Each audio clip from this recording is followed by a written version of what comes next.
Bonjour à toutes et à tous et bienvenue pour cette première série d'épisodes du podcast Les Voix du CCJ qui donne la parole aux chercheuses et chercheurs de l'UMR 8173, Chine, Corée, Japon.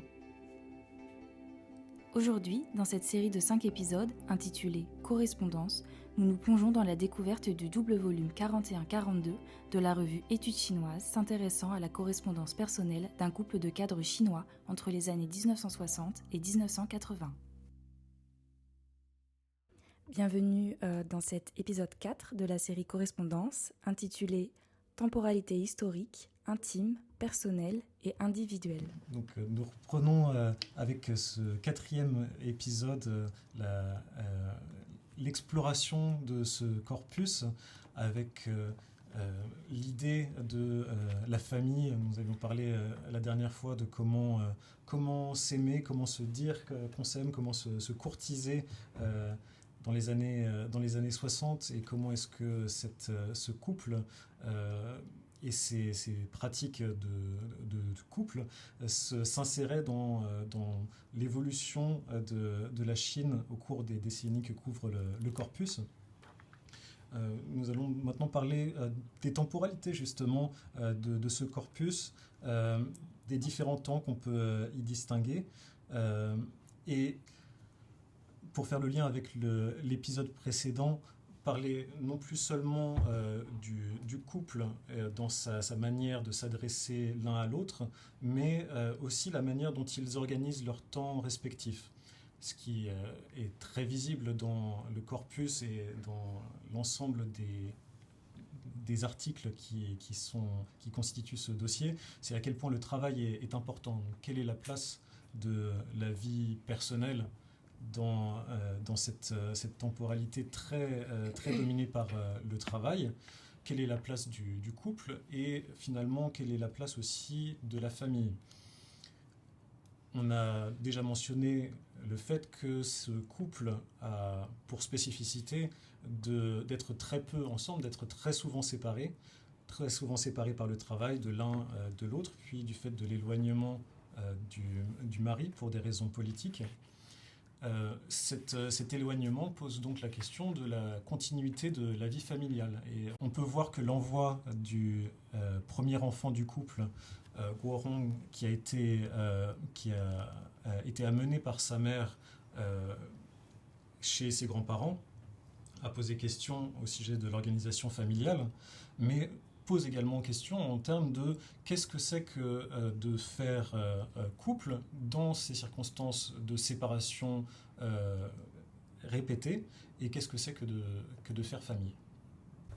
Dans ce travail collectif avec Emmanuel Caron, on a surtout travaillé sur cette temporalité qui est à la fois une temporalité révolutionnaire mais aussi une question de temps ou différents registres de temps que le couple mobilise dans leur vie quotidienne.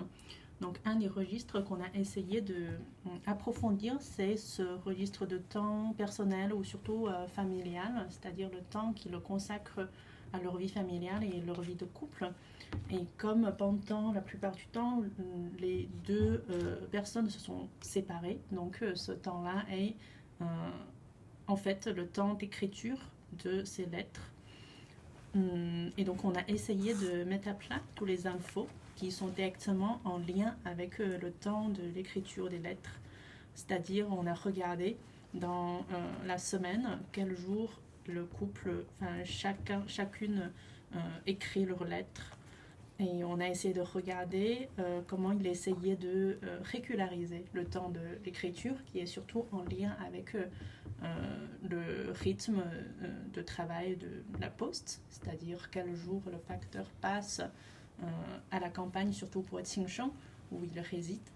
Donc cet aspect du temps et les pratiques de l'écriture des lettres nous permet surtout de vivre un peu avec ce couple-là, de voir quelle est la vie concrète de ce couple pendant des mouvements sociaux et politiques qui sont principalement décrits jusque-là par le discours officiel, par les grands événements, par le discours des chefs. Donc ça donne l'impression que c'est presque une lutte politique personnelle entre les chefs, mais cet aspect de la vie concrète, des cadres qui sont envoyés à la campagne ou qui n'est pas envoyé, donc reste à leur résidence à Pékin, nous permet de voir ces cadres-là, donc les agents qui exécutent ces mouvements, comment ils vivent ces campagnes-là et comment ils essayaient d'organiser quand même leur vie personnelle et familiale pendant tout ce temps de campagne politique. Et donc ce qu'on voit, c'est qu'il y a beaucoup de lettres qui sont envoyées les mercredis et il y a aussi beaucoup de lettres qui sont envoyées le dimanche, donc un jour de repos, mais qui n'est pas beaucoup plus que les autres jours comme jeudi ou mardi. Et on voit aussi, comme les autres participants de ce projet a expliqué, le dimanche, même si officiellement c'est un jour de repos, mais finalement, surtout ceux qui participent à la campagne politique et aussi Chen Yuan qui reste à Pékin doivent quand même gérer beaucoup de travail ou d'études politiques. Et l'autre aspect de ce temps de l'écriture qu'on a regardé, c'est quel moment de la journée les deux ont écrit leurs lettres. Et ce qu'on voit aussi, c'est que le temps de l'écriture de lettres commence à partir de 21h au soir. Donc ce qu'on peut voir, c'est qu'il y a beaucoup de réunions qui peuvent continuer jusqu'à très tard dans la soirée. Et donc c'est vraiment très tardivement dans la journée ou dans la nuit que la vie personnelle peut commencer. Donc c'est surtout le cas pour Qing Sheng qui très souvent écrit à la fin de lettres tard dans la nuit. Et il y a une fois, il a écrit aussi 2h du matin. Donc on voit qu'il ne peut que commencer à écrire ou à vivre sa famille ou sa vie de couple pendant le temps de sommeil. Donc c'est aussi pour ça qu'on voit aussi cet aspect d'épuisement physique de ces cadres-là qui participent à ces campagnes-là. Donc je pense que c'est un privilège que nous avons en étudiant ces lettres, c'est-à-dire de voir ces aspects très concrets de la vie des participants, donc qui ne sont pas les gens qui ont commenté ou qui ont décidé dans la campagne, mais juste des cadres qui sont obligés, de quelque sorte, de participer à ces campagnes-là, comment ils peuvent vivre ou survivre, c'est-à-dire de préserver leur famille et de préserver leur temps personnel pendant ces campagnes-là. Donc dans l'idée de répondre à comment s'organise leur vie professionnelle selon aussi les moments de leur vie à tous les deux et des stades de professionnels dans lesquels ils sont, parce que c'est quand même la vie professionnelle qui rythme les lieux et les temporalités aussi dans lesquelles ils sont mis. En étudiant la polysémie et les occurrences de ce terme d'étude qui, comme je le disais tout à l'heure, dans un autre épisode,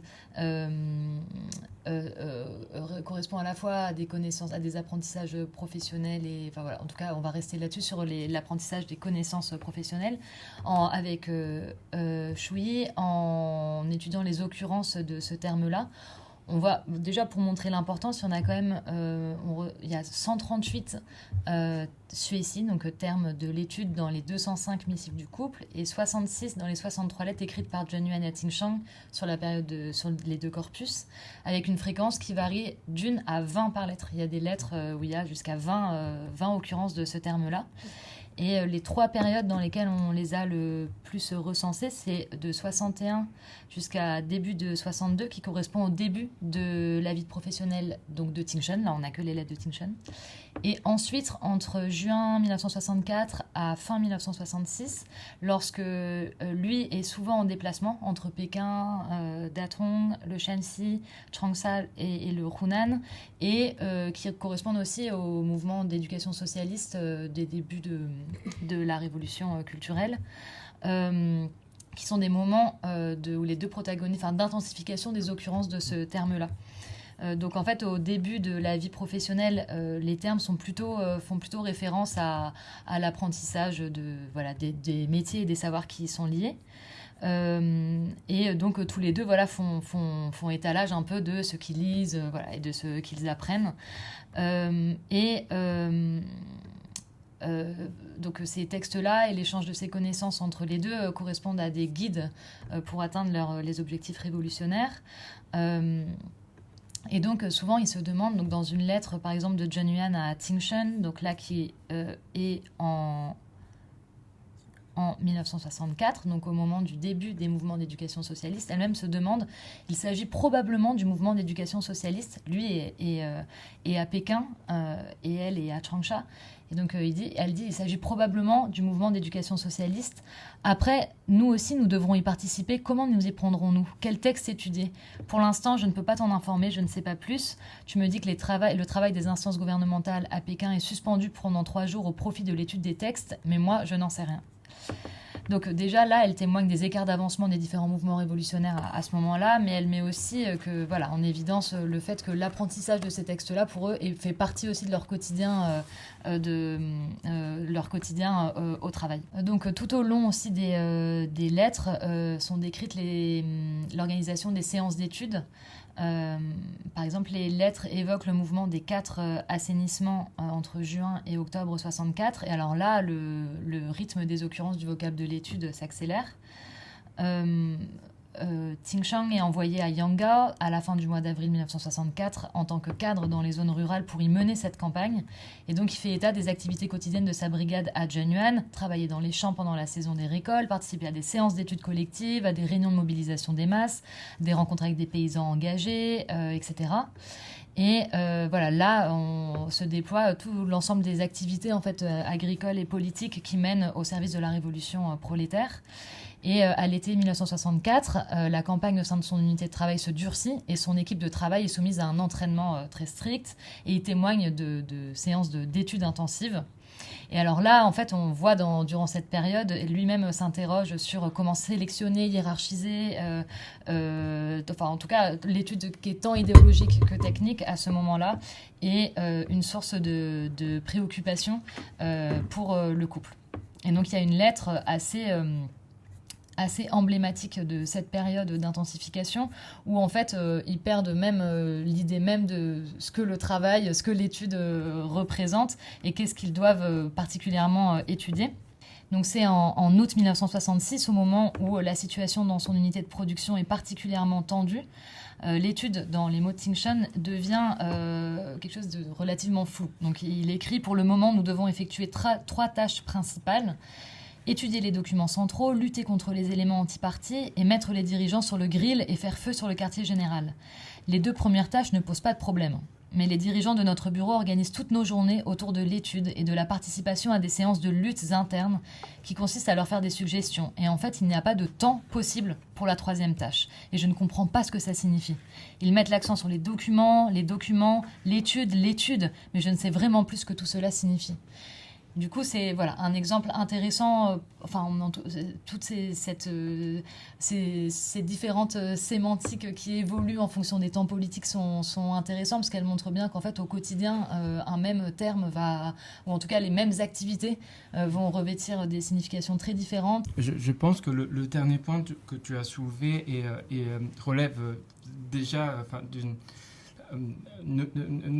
profondeur, une autre profondeur en fait dans l'analyse. J'aimerais juste revenir sur ce que tu disais avant en 64. J'aimerais, si vous permettez, de citer 2 extraits de lettres. Donc, c'est une de Tingsheng et l'autre de Zheng Yuan. Donc ça, le moment, c'était, on est donc en avril 1964, le moment où l'enfant est né il y a quelques mois. Donc Tingsheng effectivement a été envoyé dans une autre province. Donc là, il est arrivé sur place, il écrit à Zheng Yuan. Il dit je ne cesse de penser à toi et à notre enfant depuis mon arrivée ici. Qui va s'occuper d'elle? Avec ce fardeau, comment va ta santé? Comment vas-tu progresser en politique et dans le travail? À la veille de ce nouveau grand pont, donc il parle de la campagne d'éducation socialiste, allons-nous être à la hauteur de la situation? Donc en fait, on voit ce glissement entre là, comment va, tu vas bien, et puis de suite, il y a la pression qui monte, on sent qu'en fait il y a d'autres tâches qui m'attendent. Et donc là il continue, il dit à des milliers de kilomètres de moi, toi et notre enfant me manquez plus que tout. Mais je sais que je ne peux absolument pas me laisser distraire dans ma formation. Donc on retrouve le mot formation-études. Quand je songe à nos innombrables prédécesseurs qui ont dû quitter leur épouse et leurs enfants pour faire la révolution. Ils ont temporairement sacrifié le petit moi pour le grand moi. D'autant plus que notre situation n'est rien comparée aux leurs. Donc, alors, j'espère que toi aussi, tu te concentres sur ton travail, tes tâches et ton progrès politique en te débarrassant autant que possible des autres occupations. Donc voilà, on se souvient bien que c'était justement le moment où Chen Yuan avait donc le bébé, et puis aussi tous ces injonctions qu'on voit en fait énoncées par la bouche de son époux, qui doit progresser aussi dans son travail. Donc on a une lettre de sa part, de la part de Chen Yuan, une semaine après. Là, c'est en fait, elle a profité d'un déplacement professionnel pour laisser l'enfant dans sa ville natale à sa mère. Et puis, donc, elle est revenue à Pékin. On a déjà évoqué cet épisode. Et elle va bientôt apprendre que la mère de sa belle-mère a envoyé une lettre à sa voisine, etc. Et alors, je vais trouver la lettre. Je sais un peu. Alors, donc, l'enfant, le bébé venait d'être né. Il y a aussi les sœurs de Qin Shan, ses belles-sœurs, qui aimeraient visiter leur domicile à Pékin. Et Chen Yuan a écrit donc une lettre à Qin Shan à ce moment-là. Et elle dit, il vaut mieux que ta famille ne vienne pas. Tâche de les dissuader.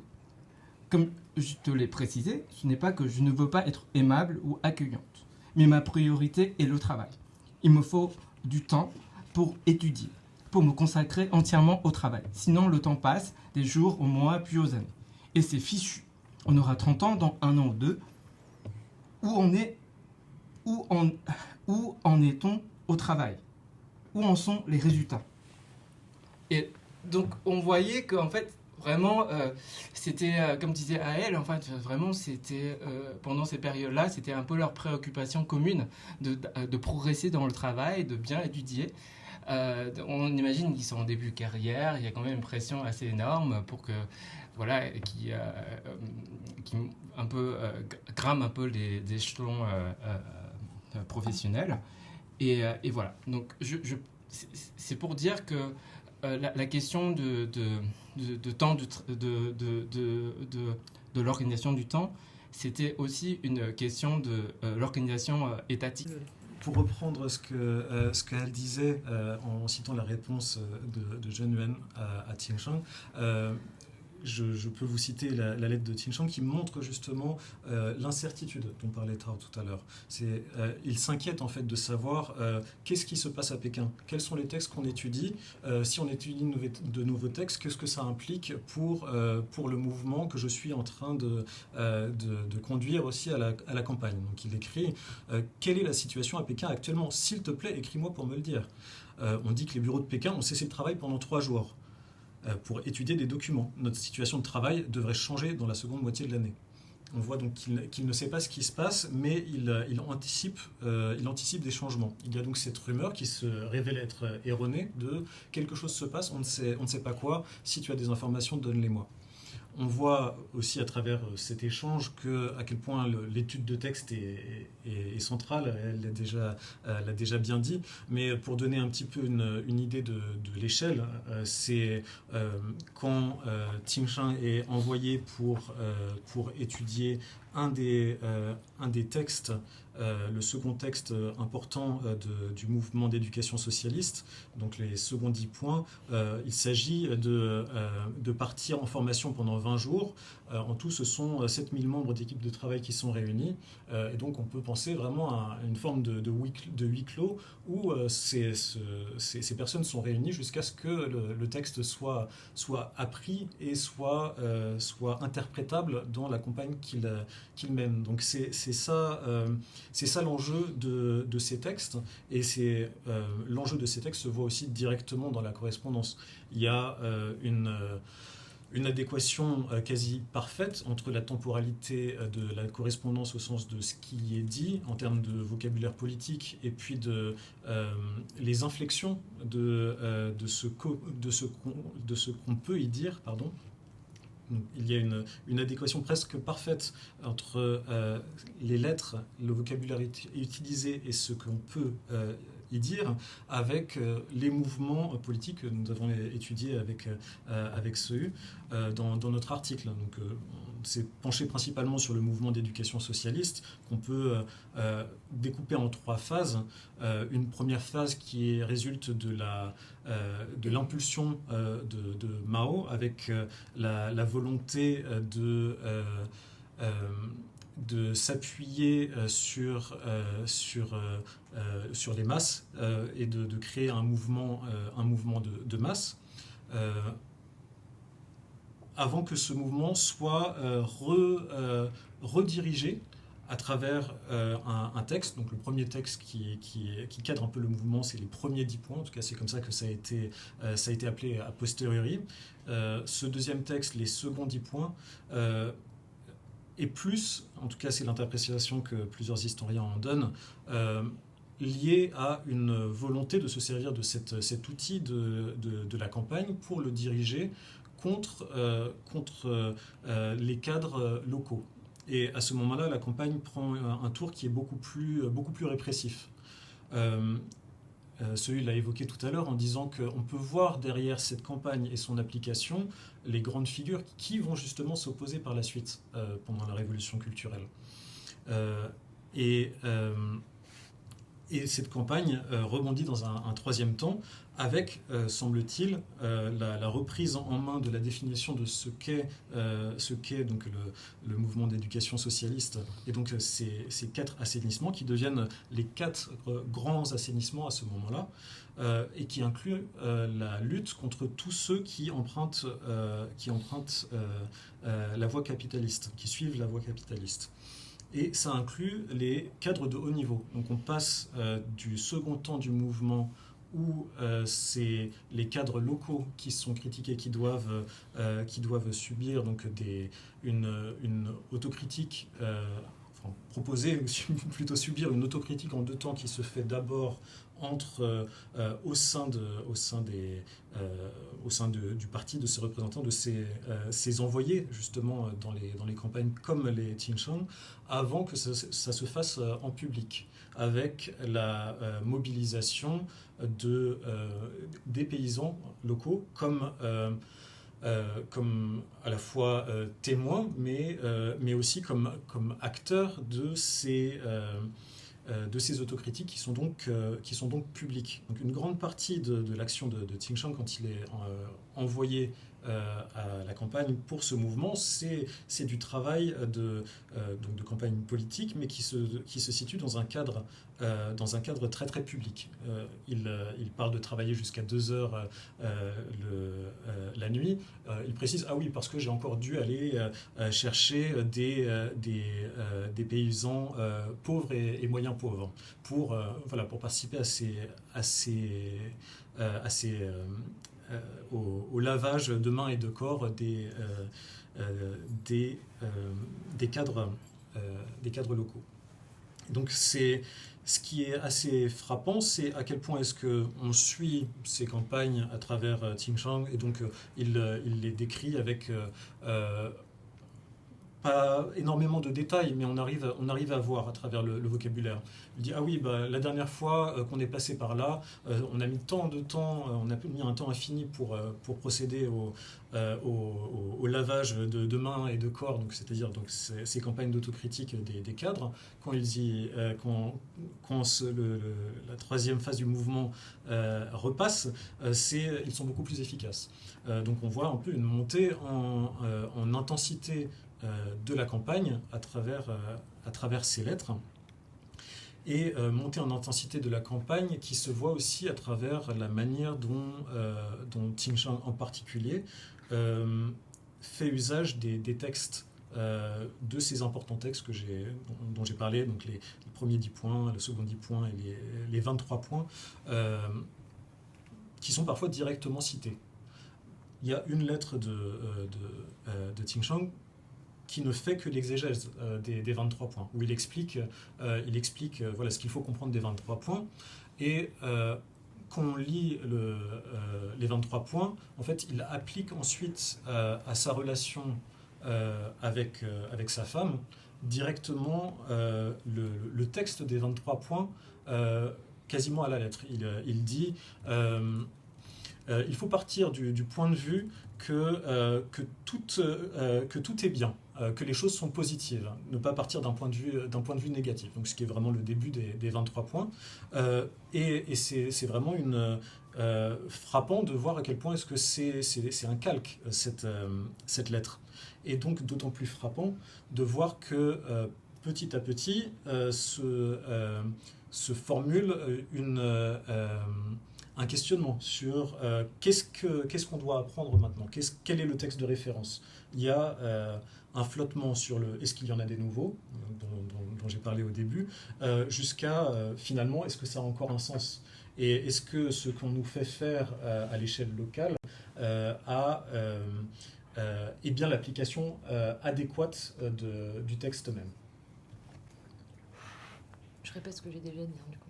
Et effectivement, le sens qu'ils donnent eux-mêmes à l'étude, et notamment Ting Shang à la période qu'Emmanuel, à laquelle tu viens de te référer, donc là en août 1966, quand du coup les campagnes sont bien avancées, commencent à perdre totalement de leur sens. Enfin, Ting Shang ne sait plus lui-même quel sens donner à l'étude. Donc je vais lire cette lettre qui est assez emblématique de cette période, une lettre donc qui est datée du 19 août 1966. Pour le moment, nous devons effectuer 3 tâches principales. La première, étudier les documents centraux. La deuxième, lutter contre les éléments antipartis. La troisième, mettre les dirigeants sur le grill et faire feu sur le quartier général. Les 2 premières tâches ne posent pas de problème, mais les dirigeants de notre bureau organisent toutes nos journées autour de l'étude et de la participation à des séances de luttes internes qui consistent à leur faire des suggestions. Et en fait, il n'y a pas de temps possible pour la 3e tâche, et je ne comprends pas ce que ça signifie. Ils mettent l'accent sur les documents, l'étude, entre parenthèses, qui sont bien sûr nécessaires, mais je ne sais vraiment plus ce que tout cela signifie. C'est donc aussi à ce moment-là qu'il avoue un peu son incompréhension face au martelage de l'injonction à l'étude, et qui témoigne là un peu d'une perte de repère à cette période où l'étude comme but ultime des actions n'a plus vraiment de sens à ce moment-là. Et effectivement, il s'avère que quelques jours auparavant, les dirigeants avaient préconisé d'étudier, étudier, encore étudier. Donc ce Sueci, Sueci-Zai, Sueci. Et donc ce sentiment, en tout cas révolutionnaire, devient aussi trouble que les méthodes et les objectifs à suivre et les objectifs à atteindre. Je pense que ce qui peut faire écho avec ce que dit Aël, c'est quelque chose qu'on a fait apparaître dans une des versions de cet article que j'ai écrit avec Emmanuel, mais finalement on a supprimé, c'est-à-dire ce thème de synchronisation.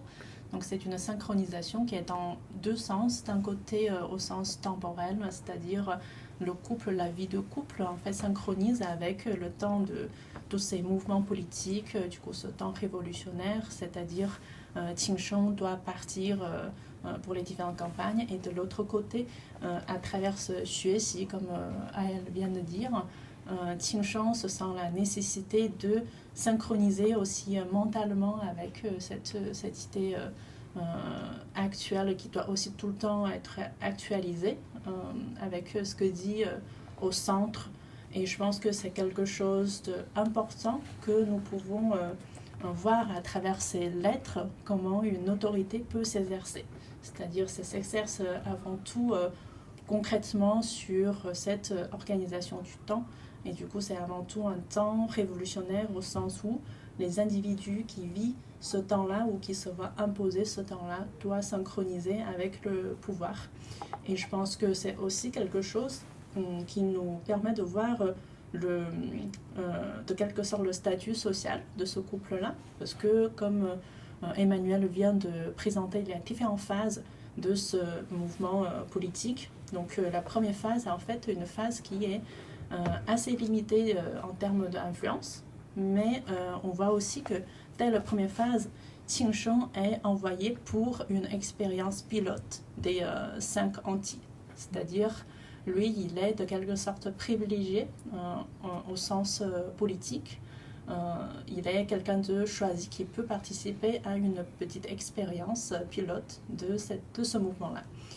Et c'est aussi peut-être la raison pour laquelle, ou de toute façon la suite de ce qui s'est passé, c'est-à-dire il est envoyé donc pour une période plus longue en 1964 à partir de l'élargissement de ce mouvement politique. Donc pendant la deuxième phase de ce mouvement-là. Donc on voit cette synchronisation donc, avec le mouvement politique. Donc c'est aussi pour ça que c'est quelque chose d'utile de regarder concrètement ce que ils ont écrit. On voit que c'est un processus de synchronisation en termes de temps avec le temps historique.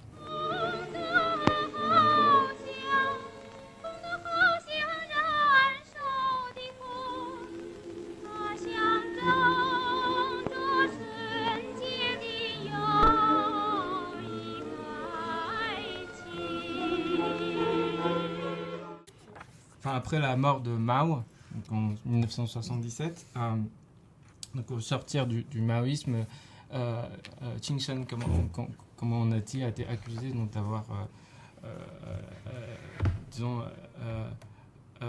suivi la mauvaise ligne, enfin d'être réactionnaire pendant la révolution culturelle. Et là, on voit une illustration assez frappante de comment le temps politique, en fait, travaille la vie quotidienne. Donc, Qing Sheng a passé 8 mois à être enfermé dans une ferme à Pékin pour subir un interrogatoire. Et c'est aussi ce moment où la correspondance reprend, parce que de 1967, donc au début de la révolution culturelle, jusqu'à la fin des années 70, on n'a pas beaucoup de traces dans la correspondance dans l'ouvrage publié des échanges épistolaires au sein du couple. On a en fait pour la famille, oui, mais pas pour le couple. Donc, mais à la fin des années 70, Qing Sheng a beaucoup écrit parce que il traversait une épreuve très très difficile à ce moment-là. Donc il écrivait à sa femme qu'il a accusé d'être ambitieux, d'être trop ambitieux politiquement. Et il dit que non, j'étais pas ambitieux. J'ai toujours suivi les consignes, toujours suivi diligemment le président Mao pour faire la révolution. Donc là, c'est pas une question directement de temporalité, mais on trouve des échos avec ce qu'on vient d'évoquer. Il dit que j'étais peut-être trop conscient, trop orgueilleux en politique, certes, mais pas ambitieux. Il se dit, donc là par exemple, il dit de retour de la campagne en 65, j'avais songé à ne pas demander d'augmentation de salaire pendant 10 ans. Vraiment, il se présentait comme un révolutionnaire tout à fait exemplaire. Et donc il demandait à sa femme de le croire, de le soutenir encore pour traverser ces très rudes épreuves. Et sa femme lui répond donc à ce moment-là que elle est un peu partie sur autre chose en fait, et elle est un peu revenue sur toutes ces années de mariage. Elle disait qu'en fait, je la cite, elle a dit que concernant les enfants, tu as à peine... Donc, on est toujours en 77, dans ces échanges de cette période. Elle dit, concernant les enfants, tu as à peine assuré des responsabilités, tu étais toujours, entre guillemets, trop occupé. Maintenant, tu demandes mon avis, mais quand j'avais une dystocie, tu devais partir pour un voyage professionnel. Quand je m'apprêtais à aller dans une école des cadres, alors que toutes les dettes et les fardeaux familiaux s'accumulaient sur moi, tu devais être en mission sans délai. Tu n'étais pas à l'aise à la maison. Et chaque fois, tu revenais pour quelques jours, nous finissions par nous disputer. Donc voilà, donc quant à moi, cela fait bien longtemps que j'ai renoncé à toute attente et tout espoir. nanana. Et ce qui est très intéressant, je trouve, c'est la vie en fait de la grande sœur qui a toujours joué ce rôle de médiatrice dans la relation du couple. Donc, au moment où Qin Shen tombe en disgrâce politique, et elle qui a toujours apprécié, Qin Shen a pris ses distances, et dans une lettre, elle a commencé à changer la façon de s'adresser à lui. Donc il dit, maintenant il le cite par son prénom, par son nom de famille. Maintenant, et la grande sœur part de Qin Shen à la troisième personne en utilisant son nom de famille. Donc qui est Lou. Lou et toi. Donc ça c'est la grande sœur qui écrit à sa petite sœur, Chen Yuan. Il dit: Lou et toi, vous êtes mari et femme, mais aussi camarades.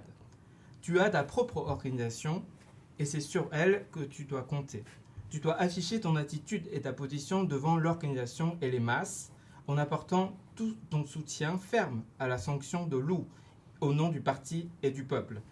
Car c'est une sérieuse affaire de lutte des classes qui engage l'avenir du parti et de l'État et qui s'inscrit dans la dénonciation de la bande des quatre.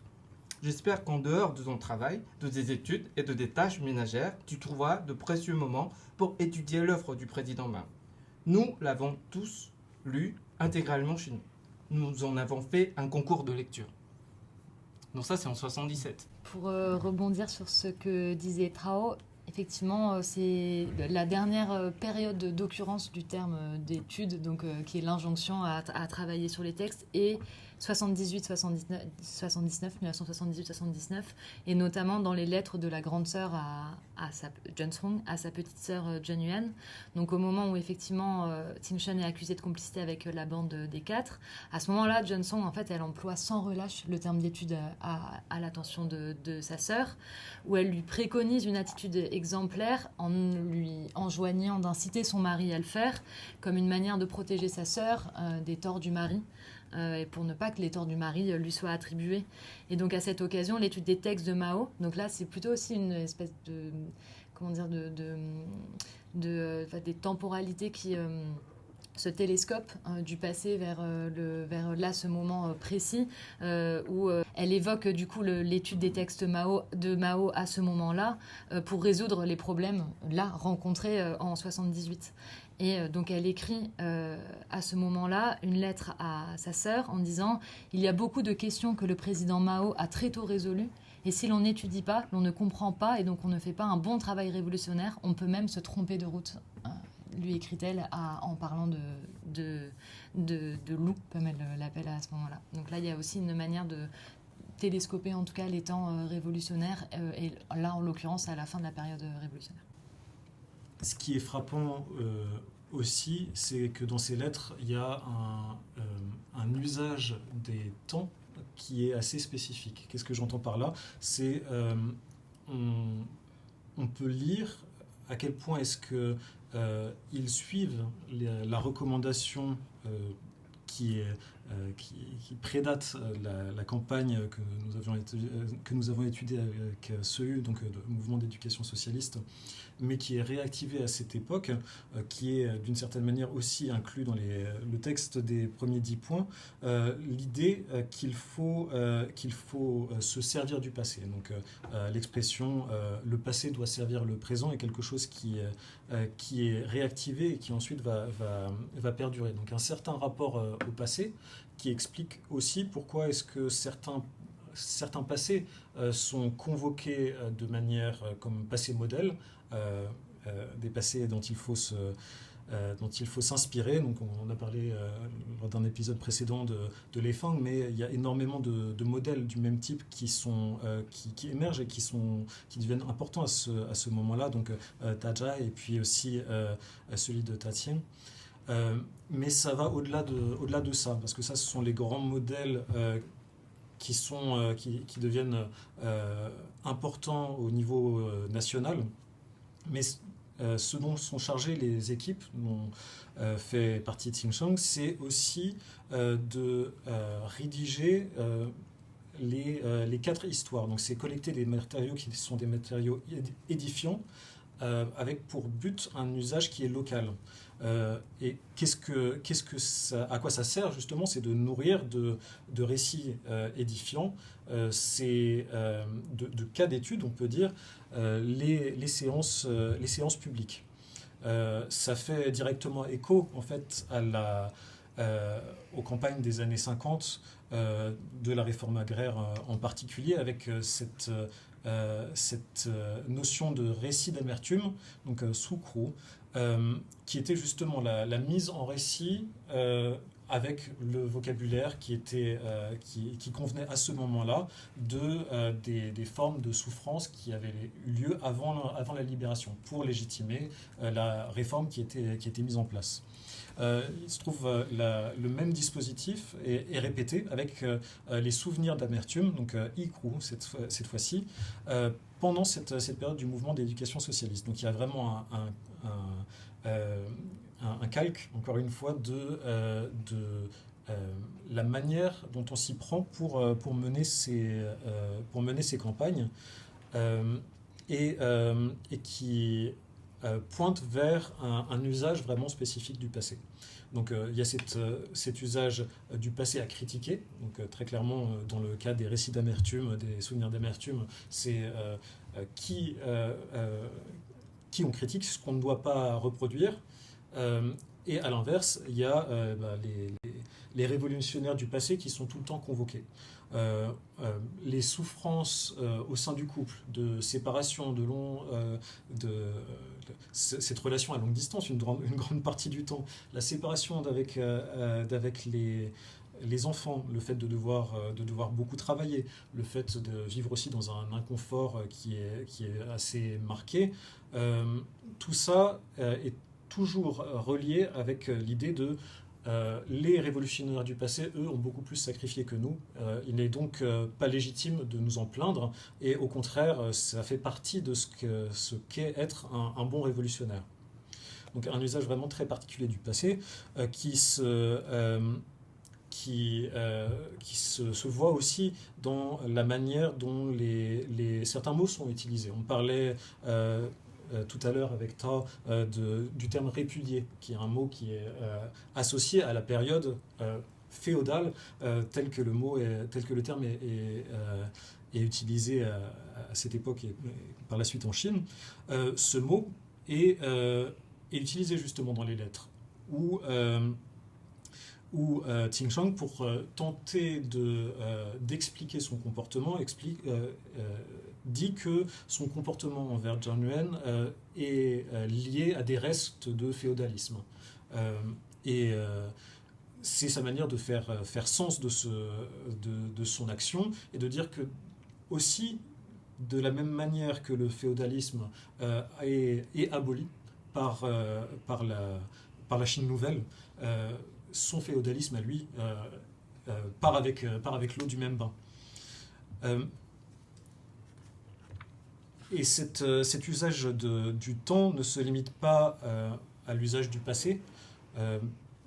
L'horizon d'attente révolutionnaire est quelque chose qui est extrêmement important. Donc on a beaucoup réfléchi autour de la notion de sacrifice du présent avec ce U, donc sacrifice de la vie familiale. Et ce n'est pas seulement pour fuir un certain passé, mais c'est surtout pour construire un certain avenir. Un avenir qui est mobile, qui est un horizon qui n'est pas précisé, mais qui est extrêmement réel et extrêmement concret. C'est ça qui est assez paradoxal, c'est qu'on a à la fois cet appel vers un avenir qui est certain, mais qu'il faut réussir à faire survenir grâce à l'ensemble de ces efforts jusqu'à l'épuisement. Donc d'un côté, un passé qui est transformé, en un bon passé et un mauvais passé, une lecture qui est très spécifique, et un avenir qui n'est pensé que dans un avenir de long terme de la construction du socialisme, concrètement. Et ce double rapport est assez clairement mis en avant dans un petit extrait d'une lettre de Qin Shang qui dit qu'il espère qu'à l'avenir, quand le parti s'interrogera sur moi, on dise que j'étais un bon cadre de la période des 5-4, donc la période des 5 anti, donc une partie de cette campagne à laquelle il participe, et des 4 assainissements.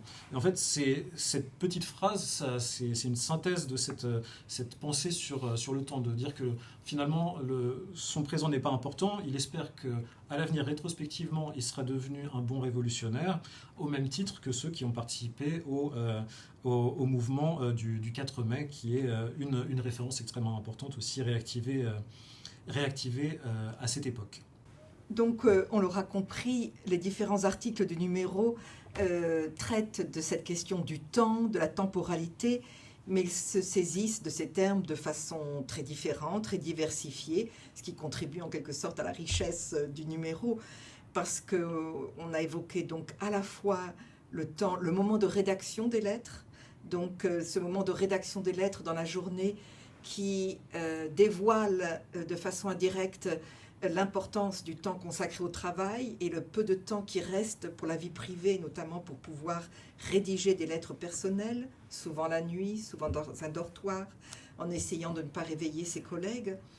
Mais nous avons vu également que la fréquence des lettres dépend de choses qu'on ne peut pas maîtriser, comme les postes et le rythme de passage du facteur. Donc ça, c'est vraiment le temps au sens de temps lié à la rédaction des lettres et au temps qui peut être consacré à ces moments privés. Mais bien sûr, la question du temps et de la temporalité ont surgi de façon différente en évoquant à la fois les trajectoires personnelles et les âges de la vie de chacun et comment ces trajectoires personnelles rencontrent la chronologie des grandes campagnes politiques en Chine entre 1949 et 1979, donc pour notre cas entre 1961 et 1979. Donc on voit à travers les articles combien ces campagnes affectent directement la famille parce que encore plus de temps doit être alloué aux séances d'études, à la lecture des documents, etc. Mais comment elles affectent la famille indirectement également, puisque ces textes, comme il a été dit, peuvent servir de référence pour orienter la vie de couple et ce qu'on peut attendre d'elle. Et puis les campagnes politiques peuvent intervenir brutalement pour tout d'un coup placer sous enquête le mari, Ching Shen, l'éloigner de sa famille et en faire, alors qu'il était un bon élément politique, un mauvais élément politique avec toutes les conséquences dramatiques de ce statut en Chine. Donc c'est cette question-là de la synchronisation, comme on disait aussi, et des effets des campagnes politiques et des interactions et des résonances de différents types entre vie familiale et campagne politique.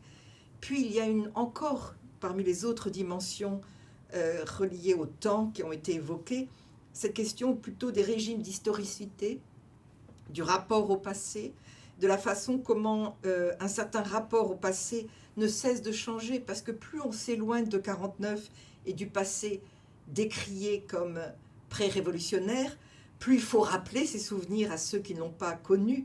Donc cette question du rapport au passé est une question tout à fait complexe et on la voit jouer dans les lettres, mais aussi de l'orientation vers un avenir, puisque l'idéologie promet un horizon qui effectivement n'est pas saisissable, mais qui est inéluctable et vers lequel on doit tous s'acheminer. Et la question de l'exemplarité qui a souvent été évoquée, notamment en évoquant cette question de apprendre, étudier, qui fait des individus fatalement en devenir parce qu'ils ne sont jamais assez exemplaires. On voit également combien elle intègre ces régimes d'historicité particuliers et comment elle prive quelque part peut-être les uns et les autres de certitude concernant la propre évaluation qu'ils peuvent faire de leur conduite à la fois personnelle et politique. Donc voilà, ce sont les différents articles, encore une fois, travaillent ces questions de différentes façons avec tout le foisonnement sémantique des concepts de temps et de temporalité.